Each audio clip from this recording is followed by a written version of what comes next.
Well, welcome back into another Tuesday edition of Prime Sports World. On today's episode of the Prime, we're going to be breaking down a thriller on Monday Night Football, and then we're going to look forward to week number 3.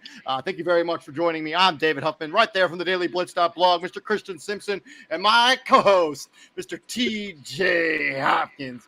Welcome to the show, my friend. Please like, share, and subscribe to the podcast as we continue to guide you guys through the 24-25 NFL season. How you guys doing? What's up? Happy Tuesday, my friends. Definitely. What's going on?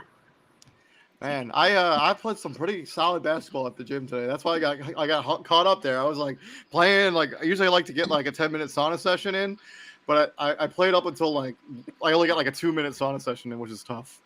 Yeah. But it was enjoyable. I had a good time. What's up, TJ? How are you, man? Same old, man. I appreciate it. Let's get into it. Let's talk about Monday Night Football as the Atlanta Falcons stole victory out of the jaws of defeat against the Philadelphia Eagles, 22-21.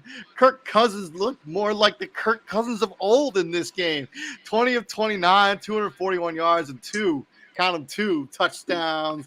Bijan Robinson looked good in this game. He had 9.6 yards per carry. And Darnell Mooney, shout out ex-Chicago Bear. Drake London caught the game-winning touchdown. On the other side, Jalen Hurts, he was pretty good in this game, but he wasn't good when it really needed to be. 23 of 30, one touchdown, one pick. He also had a rushing touchdown. And Devontae Smith, in the absence of A.J. Brown, really shined in this game. 7 of 76 and a touchdown. Let's talk about it. Yeah. Nick Sirianni cost his team a football game. Plain and simple. Like you play to win the game. Word to Herm Edwards. And you knew the Falcons didn't have any timeouts. What's more important, icing the game and sealing it up, or going down the field and scoring? And look at what happened.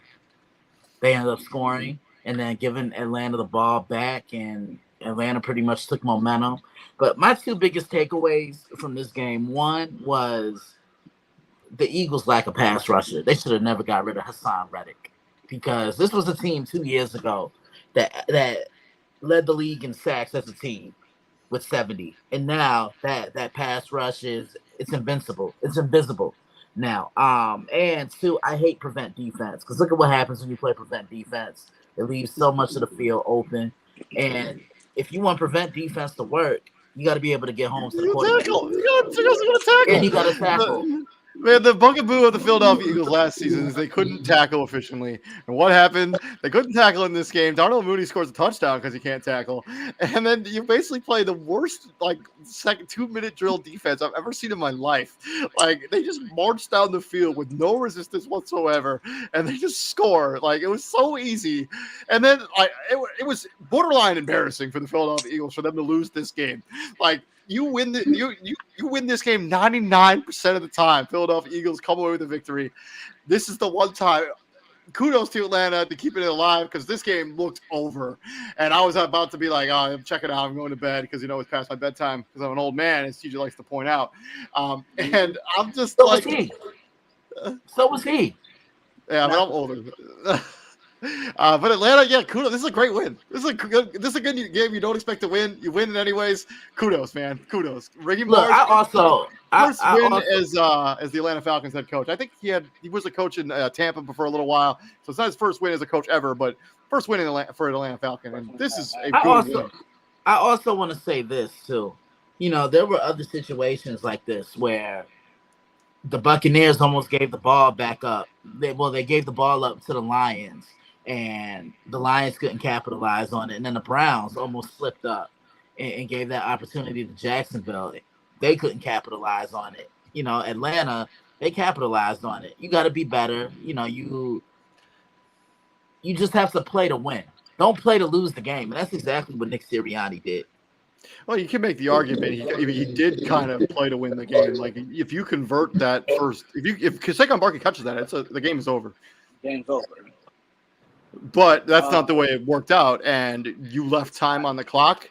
And the Falcons almost got super screwed over. When they reversed that call from it being a first down to not a first down, which it was probably the right call, but Atlanta was going to get if they had to war in the first down, and like Atlanta tried, like yeah, but this is a good win for the Atlanta Falcons. I got nothing else to say. Yeah.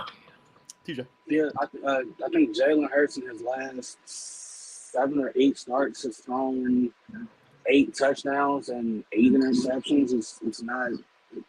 It hasn't been like this. Is obviously some of these starts go back to last season, but they gotta figure some stuff out. Philly does, because you're not too long removed from a Super Bowl win. You're not too long removed from a Super Bowl berth, which you feel like you should have won.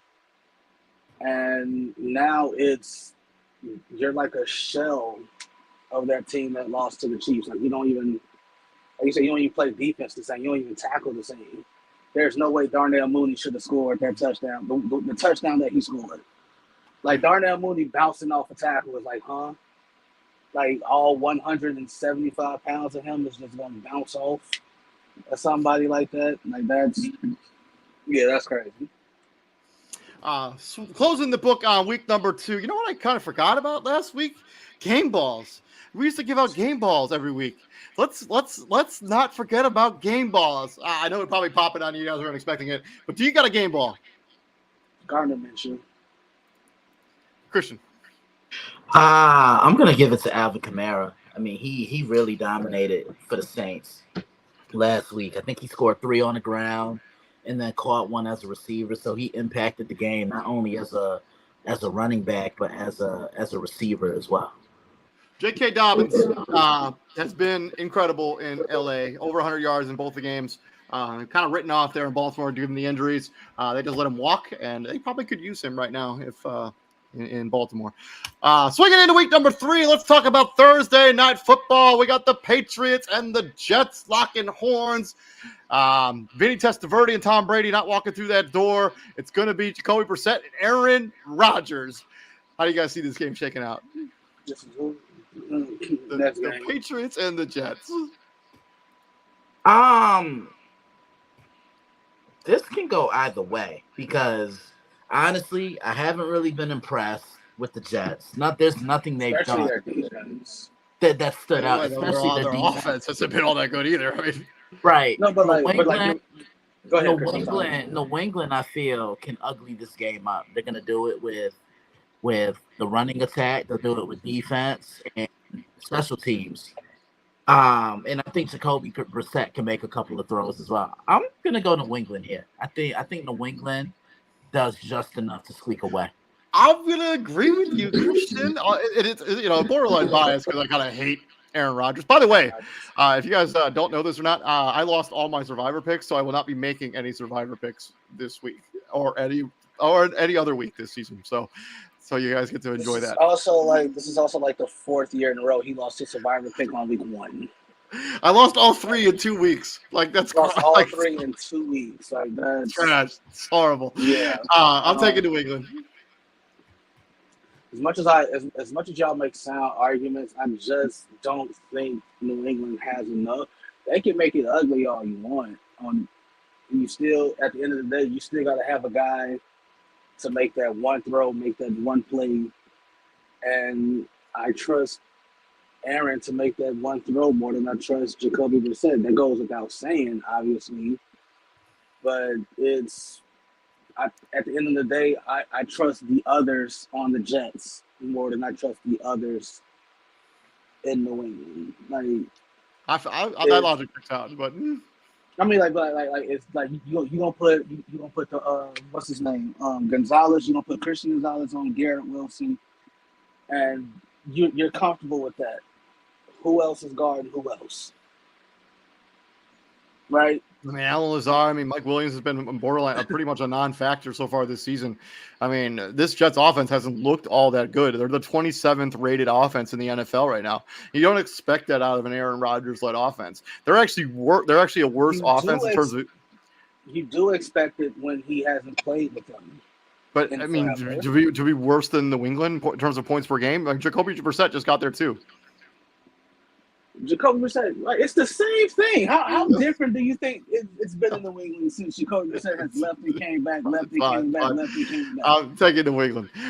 Moving on, swinging into Sunday. We got Christian Simpson's New York Football Giants still looking for their first win, going into the dog pound and taking on the Cleveland Browns, who got off the schneid last week against the Jacksonville Jaguars. And fun fact, as bad as the Giants have been on offense, you know who's been worse? The Cleveland Browns. 28th rated offense for the Cleveland Browns. Last time these two teams locked up, that looks like a preseason game, so I'm going to have to look that up. But Christian, how do you think this game shakes out? I think it's going to be a defensive struggle. Cleveland found their defense last week. I think Cleveland wins. And to be honest with you, I wouldn't be surprised if this game ended in a tie. Because both these teams they don't do it for anyone. And I'm not even saying it to be petty or anything, but if I had to choose the winner, it's going to be Cleveland. Let me bring in Matt James here for a second. What's up, Matt? We're doing Giants. We're doing Hey, guys. This is Giants Cowboys. It's just a Giants Browns on that graphic. We're talking about Giants Browns. Giant Browns, you said? Yeah. Oh, I'm gonna go Cleveland. Step it up at home this time and take the victory. The Giants have kind of not proven anything yet, and going on the road to Cleveland. I feel like Cleveland's going to take this one. So last time the Cleveland Browns placed the New York Football Giants was 4 years ago. And then that game, the Cleveland Browns scored 20 points to the Giants 6. I wouldn't be shocked if that's the exact final score of this game. Give me the Browns as much as I don't like it. But the Giants have just not been – they haven't proven anything to me at all. And this is a much better defense than the Commanders.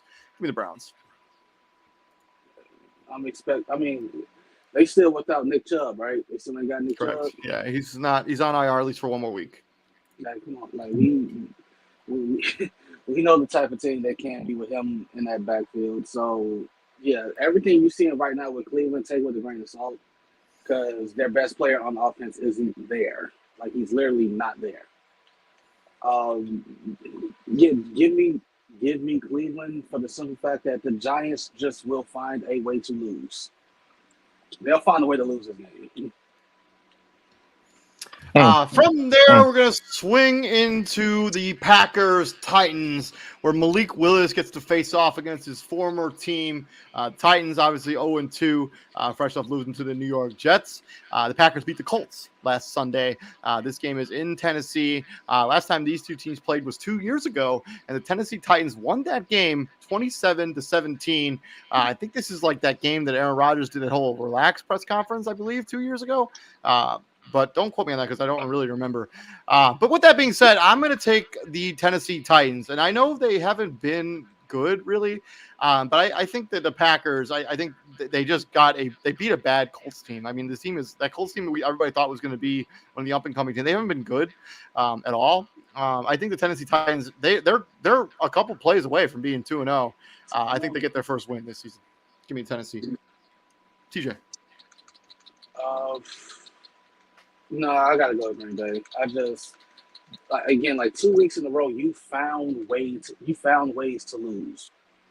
You found ways to lose games like you were winning, by the way. And the only way I see Tennessee winning is if they just make Malik Willis's life a living hell in this game. And that run game that they had against the Bears transfers over to this game against Green Bay, and so on and so forth.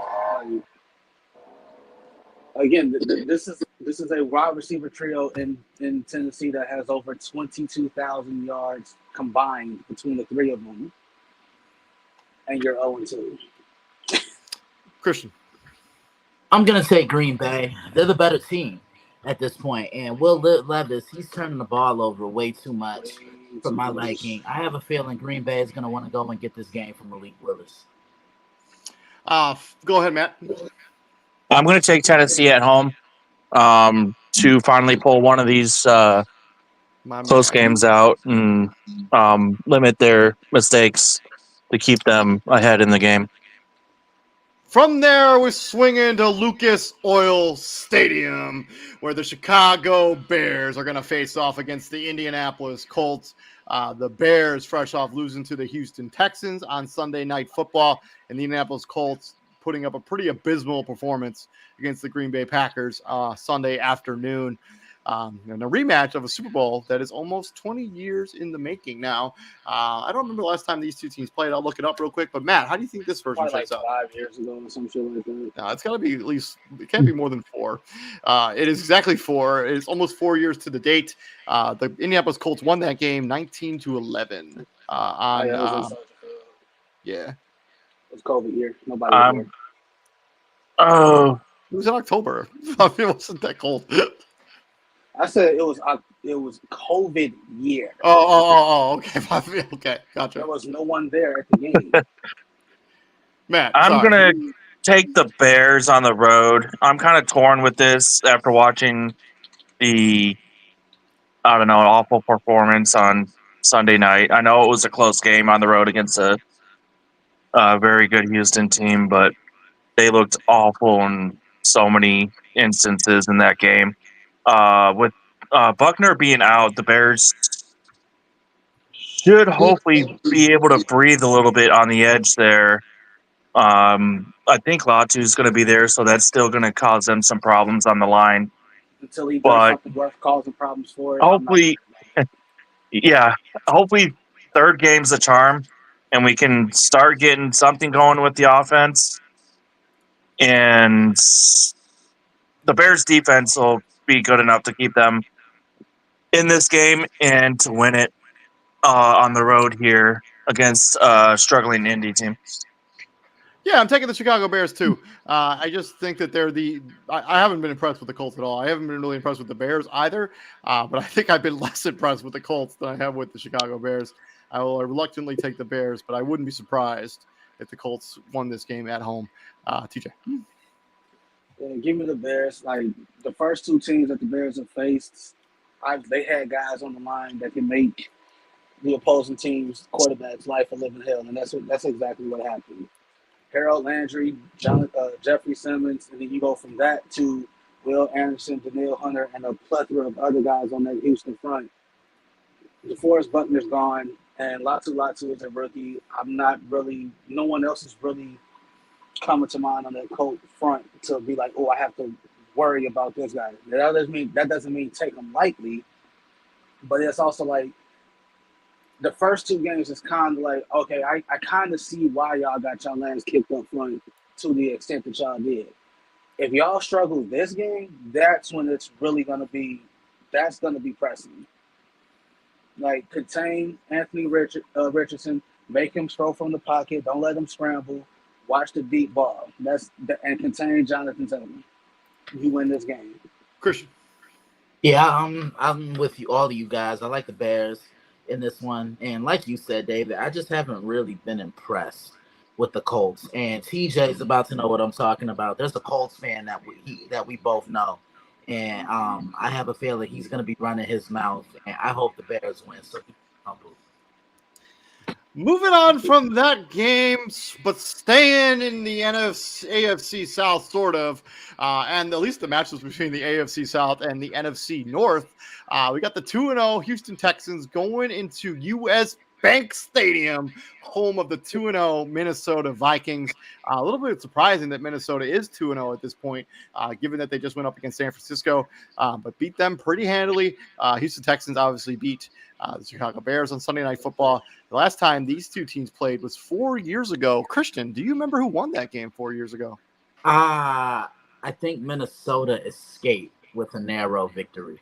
Yeah, they won that game 31-23. Won it by 8 points. But how do you think the 2024 version shakes out? And I feel a feeling I might know what's coming here. David, it's time. Oh, baby. Let's go. On my count. 1, 2, 3. Shameless plug number 1, baby. Stephon Diggs is back in Minnesota, and so is Danielle Hunter. I like what Houston's doing because Houston, they're showing you that they can run the football. They want to get downhill. They want to win in the trenches. They're doing it on both sides of the ball. And Minnesota, to me, has been the most surprising 2-0 team because you think of Sam Darnold, you automatically assume he's going to struggle, but it's just there's a confidence with him, and he has a coach that can cater to his skill set. I preview this one on Thursday. Be on the lookout. Brian Flores was defensive coordinator, like one of the best defensive coordinators in the NFL so far this season. He basically dismantled the New York Giants in week 1, and he stifled a very good offense for the San Francisco 49ers. I mean, he's been the best defensive coordinator so far in the NFL this season. I think he's going to give Houston a hard time. I'm taking Minnesota, and I guess a mini upset. I guess it's they're both undefeated, but it's early in the season. People expect Houston to be there at the end. People don't have the same kind of aspirations for the Minnesota Vikings. Give me Minnesota, TJ. Give me Houston. I think Houston feel like I wish I could read minds, but I can't.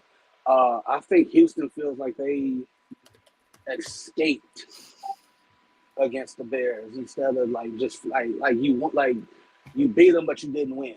You get what I'm saying? Yeah.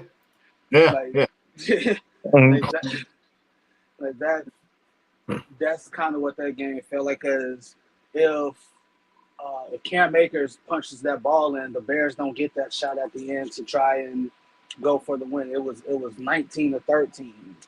Touchdown ties it, extra point wins it. Cam Akers fumbles. Like, you escaped. It got a little hairy for y'all at the end. I think they're gonna go in, punch Minnesota in the mouth, because I think Minnesota's still riding that high on for beating San Fran the way that they did. And I think it's gonna be a big day for the receiving core of Houston, not named Nico Collins, because that, I think, to me, that's still the weakness of Minnesota. 100%. Well, what's the weakness? Wait, what's the weakness of Minnesota? Their secondary. Oh, absolutely. So I think that it's gonna be 5 days. Gonna have a big day, in my opinion. Yeah, I agree with TJ that Minnesota or Houston's going to go in there and prove Minnesota that Minnesota is not as good of a 2-0 team as they have shown. Houston's just a step and a half above them right now, and they're just an all-around solid team. They got the pass rushers, they got the quarterback, they got the run game going, pass game, everything. Give me Houston. I'd say they win this by double digits. From there, we got another battle of the undefeated Los Angeles Chargers going up against the Pittsburgh Steelers. Obviously, the Chargers dismantled the Carolina Panthers and probably cost Bryce Young his job there in Carolina, at least for now. The Pittsburgh Steelers beat the Denver Broncos in Mile High. Both these teams are kind of surprising that they're undefeated at this point in the season, but kudos to both of their coaching staffs. Last time these two teams played was 3 years ago. Chargers, this was one of those barn burner games, 41-37. The Chargers won. Christian, how do you think the 2024 season shakes out? David? Oh, baby, let's go. Let's go. Yeah. 1, 2, 3. Shameless plug number 2. The Jim Harbaugh effect is real, and you're seeing it so far. I know it's only been 2 games, but look, you've seen more effort in 2 games than you saw completely from Brandon Staley, right? They're doing it on the defensive side. They're finishing tackles. They're running the ball. And most importantly, they're alleviating a lot of pressure off of Justin Herbert. As far as the Steelers, say what you want. Mike Tomlin's going to work with what he has around him. I think this is going to be a low-scoring defensive game. Both these teams are very similar to one another because they've both done it with ground control and kind of let the quarterback control things. I preview this one on Friday. Be on the lookout. Matt.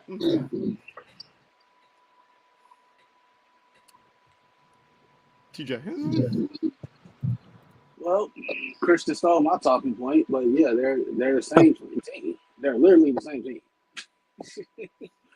They win the same way. They want to run the ball, stop the run. They want to play bully ball. These are 2 teams that play the exact same. would not surprise me one bit if this is a first one to 21 wins the game. I mean, they may not even make it to 21. I'm like first one to 21 wins. Like whoever gets closest. Like if this is a 17-14 game, I wouldn't be surprised one bit. But give me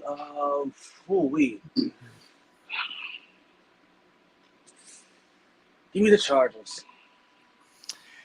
I'm going Chargers too. I just think that they have more talent than the Pittsburgh Steelers. At least, I think it's close, but I'm going to go with the Chargers. I wouldn't be surprised if the Steelers won this game. This is the kind of game, a Steelers game, that they would win. But I'm going to take the Chargers. Matt. Yeah, I'm going to take the Chargers too. More so based on the quarterback play overall with Herbert's passing ability and experience, taking this one over the Justin Fields Pittsburgh. So, yeah, this is going to be a nice low-scoring game. So, going down to the Bayou now, and we got the 1-1 Philadelphia Eagles losing that heartbreaker on Monday Night Football, going into New Orleans and taking on the Saints, fresh off dismantling the Dallas Cowboys Sunday afternoon. TJ, how do you think this one shakes out? The last time these two played, by the way, was last year, January 1st, 2023. I think that's basically 2 years ago.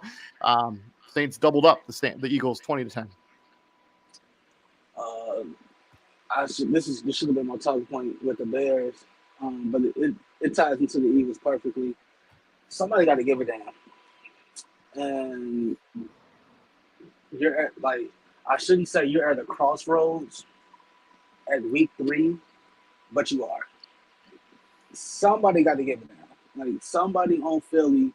I understand that you didn't have AJ Brown, but you had that game won against Atlanta. Somebody got to give it down. I think potentially, hopefully, for the sake of my talking point, that Philly go in and they bully the Saints, who have been bullying folks these first 2 weeks of the season. They got to go in. They got to quiet that Superdome damn near almost immediately. They got no hope whatsoever. Just suck all that life out of that building. Give me the Eagles.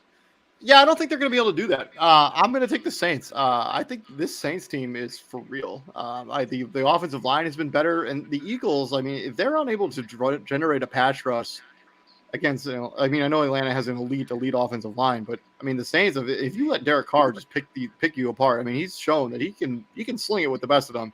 I'm taking the Saints. The Eagles are in trouble. I think they did beat Green Bay, but they didn't look great in that game. And then they just let Atlanta steal a game from them because they just looked like they're just going through the regular season motions again. Exactly what we saw last season. This team doesn't seem to have that fire right now. I'm taking the Saints. Christian, come on, David. Let's wrap this up, baby.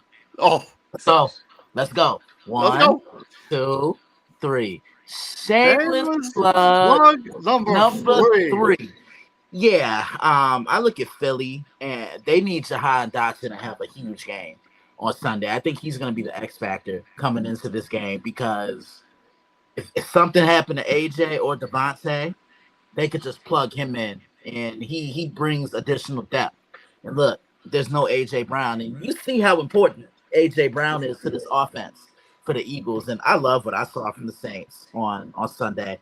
It almost looked like Breeze back in the day. Everybody was in motion. Everybody knew their role. Alvin Kamara turned the clock back. Defensively, they were getting after you. This is the best I've seen the Saints on both sides of the ball since the Drew Brees days. That dome is going to be rocking. I preview this one tomorrow. Be on the lookout. Matt James. Yeah, I'm going to go with the Saints. As David brought up, the Eagles have shown, very little, fire under them the first 2 games, and I really don't see it.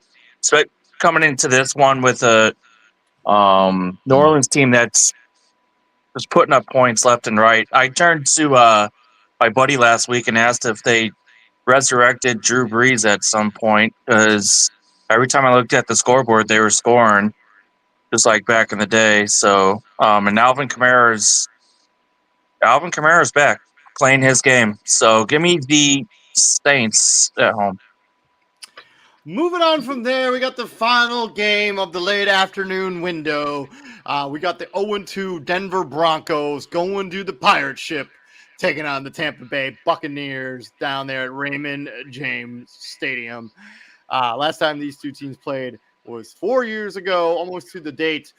Tampa Bay roughed up Denver 28-10, and I don't think Denver's even going to score 10 points in this matchup. Give me Tampa Bay. They're going to put the hurting on Denver. Denver looks terrible. I agree.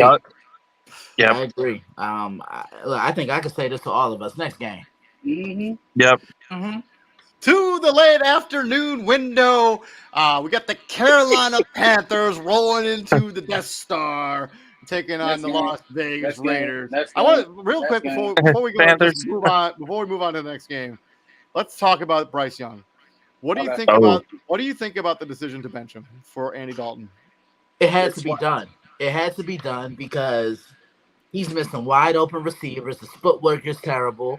This is the best thing I think that could happen for him. And when I went to the Fanatics Fest, when Stephen A. Smith interviewed Tom Brady, Tom said, I'm not really a big fan of young quarterbacks being thrown in the fire to start right away. And every time I've seen the news on Bryce Young being benched, I think of what Tom said.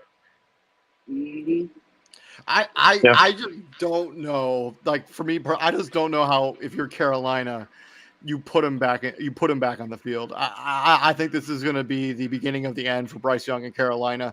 How is he going to? I know he hasn't played well, but like he's not going to get any better in practice. Like if he just he's just not. It's one of those. It's like he hasn't played well, but how have you helped him? Kind of like they put offensive line pieces on this team to try to help him. It just hasn't mattered. Oh. They went out and spent a bunch of money in free agency. They got what's his name, the guy from Miami, Robert Hunt. They brought in another right guard. Free agency don't mean who's good. Free agency just means who's free. Just because I paid you money don't mean who's good. I just don't know how you like. This will be the beginning of the end for him in Carolina. I don't think you can go back and put him back in the game, put him back on the lineup unless like Andy Dalton was to get hurt. This is not a good decision. That's my honest opinion. I don't like it. At the same, once again, how have they helped him? They really haven't. Like, but what are they going to do? Trade him away and then draft another quarterback and put him in the exact same situation? Probably not. But at the same, that's exactly what's going to happen. Don't kidding yourself. But this is why bad teams stay bad. This is why bad teams stay bad. Like who? So like, who are you going to get out there? Whether you like, let's say they do draft a new quarterback, it's Shedeur Sanders or it's somebody else. We've seen first off, if they try to go after Shedeur Sanders, I 100% expecting Eli Manning to happen. Like, hey, my son ain't playing for you, bro. Like David Tepper is going to be forced to sell that team because it's just so bad. Like you can't keep doing this and expecting a different outcome if you're not doing the other requisite work. Part of the reason why Bears fans are kind of nipped at them drafting Caleb Williams over and trading Justin Fields because we see all the work and effort that you put in to ensure Caleb Williams' success. We're like, damn, you couldn't even do a smidgen of that with Fields. Like they got DJ Moore and everybody's like, all right, that's it, that's cool. He should be better now. No, it takes more. It takes more than that. And so if you're Bryce Young, first off, if this is the end of your time in Carolina, you say first off, thank you, and try to go someplace else. I wholeheartedly think this kid can play, but I go back to what Christian said and about what Tom Brady said. They are in they in camp, they see it. Just because you first overall or whatever don't necessarily mean you're gonna play. And I wish more teams took that approach. Like New England. I love the fact that New England took Drake May 3rd overall, and they're like, yeah, bro, you ain't playing right now. There's no way in hell you playing right now. It's not happening. Yeah, but once you take the pin out of the grenade and you make him your starting quarterback, I think it's not a good decision. I might be in the minority. People may disagree with me. I just think that this is not a good decision. Like, and you know what you have in Andy Dalton. Like he's not gonna. He's like Well, they're not going to win anyways, so I like it. It's tough love.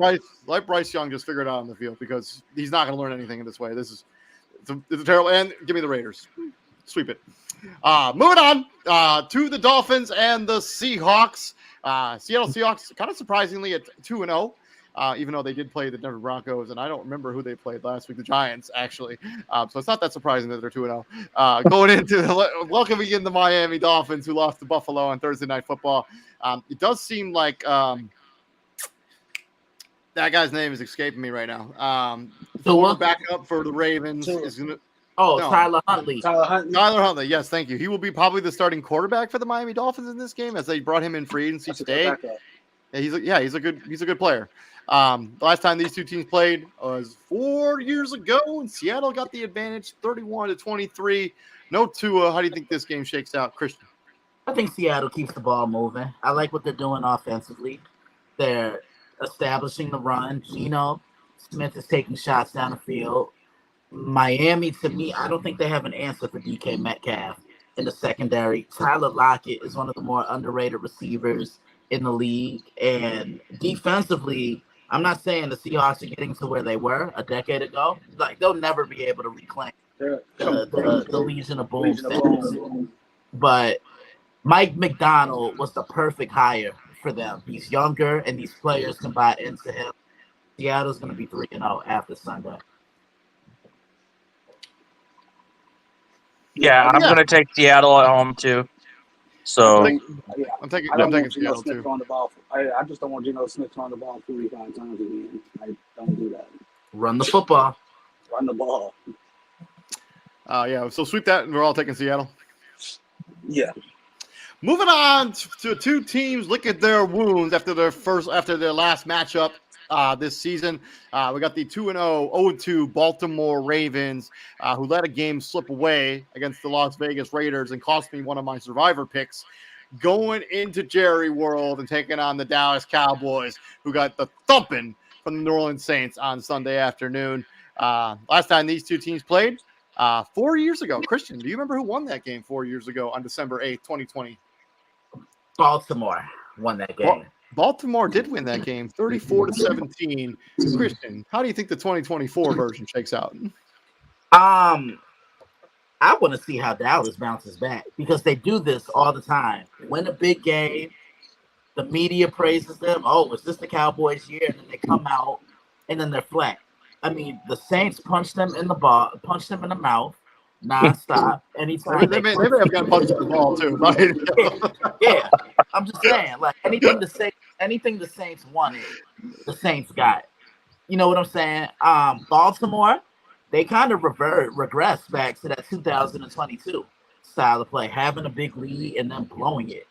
You know, God, this game could really go either way, but I just don't see the hell who missing. Sorry, it's one of those alerts on my phone. There's a bad crash on the highway. Hope everybody's okay. I don't know. Yeah. Lamar has to show why he won MVP last year. I'm going Baltimore. I just don't see the Ravens starting 0-3. I'm going to take the Baltimore Ravens too. I think we saw the recipe for success for beating the Dallas Cowboys is run the football. Derrick Henry gets over 25 touches for Derrick Henry in this game. I think they beat the Cowboys. Matt.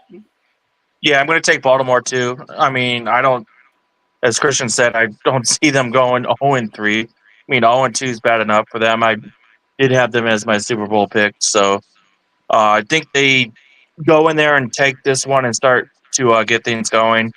And yeah, just pound the ball. You got Derrick Henry, Lamar Jackson should have over 250 plus yards, 300 on the ground. TJ. Moving on from this, we're going to swing into the NFC West. where both of these teams are also licking their wounds after pretty disappointing performances in week number 2. First with the San Francisco 49ers. They go into beautiful SoFi Stadium, take on the Los Angeles Rams. Obviously, San Fran lost to the Minnesota Vikings, and the Rams got run out of the building at the Big Toaster against the Arizona Cardinals. How do you see this game shaking out? Let TJ go first. Oh, come on, man. Niners.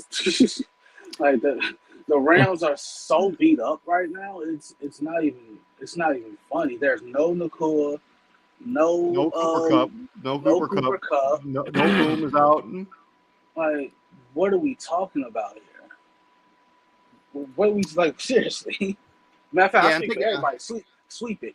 Niners, I'm taking San Francisco. Anybody going Yep. any other way? Nope. From there, we're going to swing into the Detroit Lions, who get to go into the Big Toaster, fresh off losing to the Tampa Bay Buccaneers. Arizona hanging up 44 points. I think it was 44 against the Los Angeles Rams in week number 2. Last time these two teams played was 3 years ago. TJ, do you remember who won that game 3 years ago on December 19, 2021? This is the Lions and Cardinals. Yeah. Was it the Cardinals? No, Detroit actually won 30-12. But how do you think this version is going to shake out in 2024? Yeah, this was bad, Kyler Murray. This was awful, Kyler Murray. If you're the Cardinals, you hopefully you can recreate the success you had with Marvin in that first quarter, because we not going to act like the Lions secondary is much to brag home about either. So like that's wishful thinking. But give me the Lions. I think that hopefully they don't wait till the latter parts to play bully ball. Like, dude, just give the ball to David Montgomery and Jahmyr Gibbs, slice and dice, and then use your play action off of that. Give me the Lions. I'm also going to take the Lions. I think Arizona just caught lightning in a bottle in that game, and they'll never play as good as they did against the Los Angeles Rams again this season. Give me the Lions. They did what they were supposed to do. They took advantage of a broke down team. Like, first of all, how you broke down by week 2 is insane. Matt. Yeah, I agree with you. I'm going to take the Lions in this one. They're just the overall better team. And the Cardinals are going to be the Cardinals again. So, yeah, I'm taking the Lions. They got to get back to the basics. Run the football, establish Gibbs, establish Montgomery, and Jared Goff can't throw the ball 55 times again. 55 fucking times. That is a recipe for disaster. Swinging into Sunday night football, and the 2-0 Kansas City Chiefs rolling into Mercedes-Benz Stadium, the home of the Atlanta Falcons, who stole a game from Philadelphia Eagles. The cops are still looking for Kirk Cousins. Last time these two teams played was 4 years ago. Kansas City edged out Atlanta 17-14. I do not think that'll be the result this time. I'm taking the Atlanta Falcons. I like what I saw to Kirk Cousins, especially in the game. He looked in rhythm. He looked comfortable in the offense. Give me the Falcons. I don't Sorry, Matt, very many swears. Damn it. I was going to take the Falcons too. I know KC's rolling in and they do what they do, especially on national television. Give me Atlanta. They've showed something last night. Their defense is getting going. Keep feeding Bijan the ball. Kirk Cousins plays a clean game again. Give me Atlanta at home. TJ. I'm also taking that line of. I know they're 2-0, but there's nothing that the Kansas City Chiefs have shown me that says that they're three-peating. Nothing along the lines of that. Like, but they get a pass because they're the Chiefs and they got Mahomes and all this other stuff and all that other, like, bro. I'm gonna put it this way. We've seen Taylor Swift more than we've seen Travis Kelce. That's a problem. And on top of that, no Pacheco. Yep. He's gone. Right? Mm-hmm. So who's gonna run the ball? What Steele like him, but come on now. And what y'all gonna dust off Edwards-Helaire? Is he even still there? Kareem Hunt signed today, but Still there, see if but he's he yeah. hasn't. Yeah. Practice squad. Yeah. I ain't losing So it's sleep on like that. Christian. Look, I really want to agree with you guys, but I'm not betting against Kermit.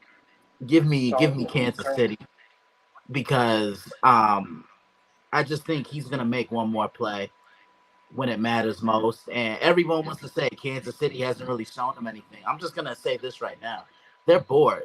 They really don't care about this time of the year. As long as they have the ball moving in mid-November, going into December and January, that stretch run, that's all that's important to them. This is almost like the preseason to them. Moving on from there, we go swing into Monday Night Football, and the football gods have graced us with two games on Monday Night Football. The first one being the Jacksonville Jaguars rolling into Orchard Park to take on the Buffalo Bills. Jacksonville obviously 0-2, losing to the Cleveland Browns on Sunday afternoon, and Buffalo cleaning house of the Miami Dolphins on Thursday Night Football. Last time these two teams played was last season. Jacksonville got the edge 25-20. TJ, how do you think this version shakes out? Josh Allen's better than Trevor Lawrence next game. I'm also taking the Buffalo Bills. It's basically because of that same reason. Matt. Yeah, I'm with you guys. I like Buffalo as well. This Jacksonville offense can't get out of their own way. They're going to get back. Buffalo's going to get back to running the ball. They're going to continue to establish James Cook and everything else to take care of itself. I like the Bills. Matt. Yeah, I like the Bills too. The Mafia's gonna be rocking all night. To the final game, the actual Monday night game, and we got the Washington Commanders going into Cincinnati and taking on the Cincinnati Bengals. The Bengals are fresh off losing to the Kansas City Chiefs. The Commanders fresh off beating Christian Simpson's New York Football Giants. And a fun fact, these teams have played 11 times in their history. Their series is tied 5-1. So this is going to be the one that breaks the tie between these two teams. The last time these teams locked up was 4 years ago, where the Washington, who now at the time were called the football team, beat Cincinnati 20-9. But how do you see this version shaking out? I'll let TJ have the floor first. Give me Cincinnati. Is this in Washington? No, this is in Cincinnati. It's in Cincinnati. Paul Brown Stadium. Give me or Paycor Stadium, I guess. Didn't they used to be called Paul Brown Stadium? Or is that where the Browns play? Yes. I don't know. Give me Cincinnati. Christian.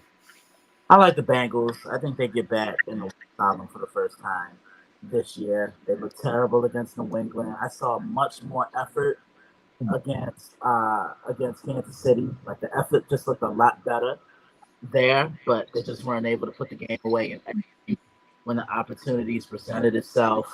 Yeah, I like the Bengals. Matt. Give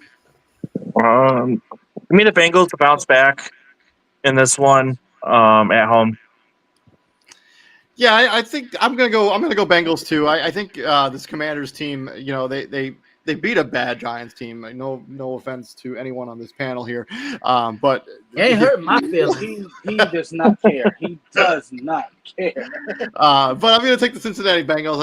I think this is one of those get right games for Cincinnati Bengals. This Commanders defense isn't all that good.